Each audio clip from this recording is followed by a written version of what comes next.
నమస్తే అండి. నేను ఝాన్సీ, ఎల్ఐసి అడ్వైజర్. ఈరోజు మీకు టాపిక్ చెప్పబోతున్నాను. అది ఏంటంటే term insurance versus endowment insurances మధ్య తేడా. జీవితం అనేది చాలా అనూహ్యమైనది. మనం అన్ని ప్రణాళికలు వేసుకున్నా కానీ జీవితం చేసే గేమ్ వేరేలా ఉంటుంది. అందుకే మనం ఫస్ట్ సిద్ధంగా ఉండాలి, దేనికైనా రెడీగా ఉండాలి.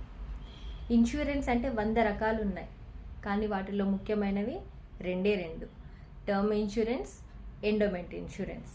టర్మ్ ఇన్సూరెన్స్ ఏంటంటే ఇది చాలా చౌకగా ఉంటుంది, రేట్ తక్కువగా ఉంటుంది, కానీ మనం లేకపోతే మాత్రమే ప్రయోజనం ఉంటుంది. ఇది ఓన్లీ రిస్క్ కవరేజ్ మాత్రమే.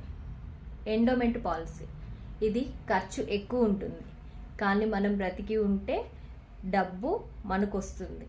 ఇది ఎలా అంటే సేవింగ్ ప్లస్ కవరేజ్కి పనిచేస్తుంది.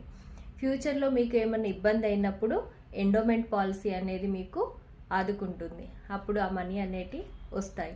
మనకు కావాల్సింది ఏది? రిస్క్ కవరా లేక భవిష్యత్తుకి సేవింగ్సా? అందుకే ముందే తెలుసుకోండి, సిద్ధంగా ఉండండి. తప్పుగా ఎంపిక అస్సలు చేసుకోకండి. ఎందుకంటే ఒక్కసారి మనం టైం దాటి వచ్చాము అని అంటే వెనక్కి వెళ్ళడం అనేది చాలా కష్టం. ఇంకొకటి ఏంటంటే మీ బడ్జెట్, మీ లక్ష్యాలు, మీ ఎంపికలు మీరు ముందుగా అర్థం చేసుకోవడం మర్చిపోకండి. మీకు ఎటువంటి పాలసీ కావాలనేది ముందే తీసుకొని పెట్టుకోండి.